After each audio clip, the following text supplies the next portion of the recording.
ಅದಕ್ಕೆ ಶಿವಣ್ಣ ಅಂತ ಹೇಳೋದು ಸರ್. ಅದಕ್ಕೆ ಇಷ್ಟು ಜನ ತುಂಬಿರೋದು. ಯಾಕಂತಂದರೆ ನಮ್ಮ ಸಿನಿಮಾನೂ ಅಷ್ಟೇ ಎಲ್ಲ ಕೆಲಸಗಳನ್ನ ಅವ್ರದ್ದು ಏನೇನಿತ್ತು ಡಬ್ಬಿಂಗ್ವರೆಗೂ ಏನೇನಿತ್ತು ಎಲ್ಲ ಕೆಲಸ ಕ್ಲೀನಾಗಿ ಮುಗಿಸಿ ನಾವು ಯಾರೂ ಕೇಳಿಲ್ಲ. ನಮ್ಗೆ ಆ ಟೈಮಲ್ಲಿ ತೊಂದರೆ ಕೊಡೋಕ್ಕೂ ಇಷ್ಟ ಇರಲಿಲ್ಲ. ಅಣ್ಣನೇ ಫಾಲೋ ಅಪ್ ಮಾಡಿ ಚಿಕ್ಕ ಟೀಸರ್ದು ಏನೋ ವರ್ಕ್ ಇದ್ರೂ ಅದರ ಡಬ್ಬಿಂಗ್ ಮುಗಿಸಿ ಎಲ್ಲನೂ ಮುಗಿಸಿ ಅಲ್ಲಿ ಹೋಗಿ ಮತ್ತೆ ನಾವು ಮೊನ್ನೆ ಒಂದು ಮೋಷನ್ ವೀಡಿಯೋ ಬಿಡ್ಬೇಕಾದ್ರೆ ಅವರೇ ವೀಡಿಯೋ ಕಳಿಸಿ ಅವರ ವ್ಯಕ್ತಿತ್ವಕ್ಕೆ ಎಷ್ಟು ಮಾತಾಡಿದ್ರು ಕಮ್ಮಿ ಸರ್. ನಾವು ಅವರಿರೋ ಟೈಮಲ್ಲಿ ನಾವೆಲ್ಲ ಇದ್ದೀವಿ ಅನ್ನೋದೇ ನಮ್ಮ ಸೌಭಾಗ್ಯ ಅಂತ ಹೇಳಿ. ಅದು ಭಾಳ ಮನಸ್ಸಿಗೆ ನೋವಾಯಿತು. ಆ ಟೈಮಲ್ಲಿ ಈ ವಿಷಯ ಕೇಳೇ ತುಂಬ ದುಃಖ ಆಯಿತು. ಅದಾದಮೇಲೆ ಶಿವಣ್ಣ ಸೆಟ್ಟಲ್ಲಿ ಬಂದು ಇದ್ದಿದ್ದ ರೀತಿ ನೋಡಿ ಪ್ರತಿನಿತ್ಯನೂ ಅದು ಒಂದು ಕಣ್ಣಲ್ಲಿ ನೀರು ತುಂಬ್ಕೊಳ್ಳೋ, ಅಲ್ಲಿ ಅಷ್ಟು ಡಸ್ಟ್ ಇರೋದು. ನಾವು ಬೇಡ ಅಣ್ಣ ಅಂತ ಹೇಳಿ ಮಾಸ್ಕ್ ಹಾಕ್ಕೊಳ್ಳಿ ಅಂತಂದ್ರೂ, ಆಮೇಲೆ ಡಸ್ಟೆಲ್ಲ CGನಲ್ಲಿ ಹಾಕ್ತೀವಿ ಅಂದರು ಬೇಡ ನಿಮಗೆ ಶಾರ್ಟಿಗೆ ಡಸ್ಟ್ ಬಿಡ್ತಾನೆ ಡಸ್ಟ್ ಹಾಕಿ ಆ ಥರ ಎಲ್ಲ ಹೇಳಿದ್ದು. ಅವ್ರ ಜೊತೆ ಒಂದೇ ಒಂದು ಸಿನಿಮಾ ನಾನು ನಿರ್ದೇಶಕನ ಕೆಲಸ ಮಾಡಿದ್ದು.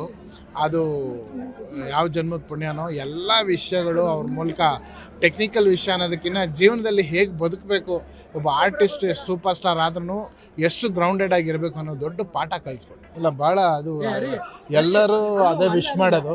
ಯಾಕಂದರೆ ಅಣ್ಣ ಚೆನ್ನಾಗಿ ರೆಸ್ಟ್ ಮಾಡಬೇಕು, ಆರಾಮಾಗಿ ಸಿನಿಮಾಗಳು ತೊಗೊಂಡು ಮಾಡಬೇಕು. ಆಮೇಲೆ ಅಣ್ಣ ಯಾರ್ಯಾವ್ರು ಸಿನಿಮಾ ಒಪ್ಕೊಂಡಿದ್ದಾರೆ ಖಂಡಿತವಾಗ್ಲೂ ಎಲ್ರಿಗೂ ಅವರು ನ್ಯಾಯ ಒದಗಿಸ್ತಾರೆ. ಬಟ್ ಆ ಟೈಮ್ಗೂ ಮುಂಚೆ ಅವ್ರು ಇವಾಗ ಬಂದಿರೋದ್ರಿಂದ ಚೆನ್ನಾಗಿ ರೆಸ್ಟ್ ಮಾಡಲಿ ಅನ್ನೋ ನನ್ನ ಅನಿಸಿಕೆ. ಜಿ ಕನ್ನಡ ನ್ಯೂಸ್ ಈಗ ನಿಮ್ಮ ಮನೆಯಲ್ಲೇ ನೋಡಿ. ಎಲ್ಲ ಕೇಬಲ್ಗಳಲ್ಲಿ ಈಗ ಲಭ್ಯ.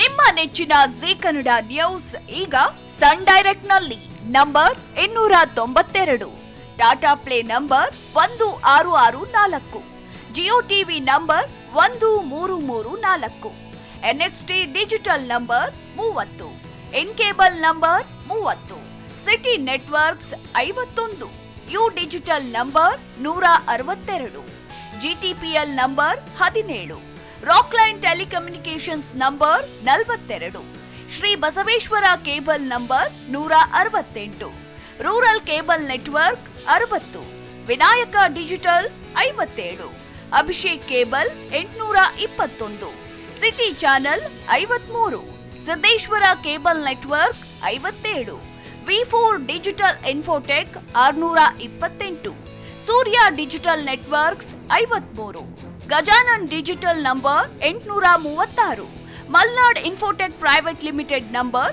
56, Metrocast number 830, victory digital number 167ರಲ್ಲಿ ನೋಡಿ ಆನಂದಿಸಿ.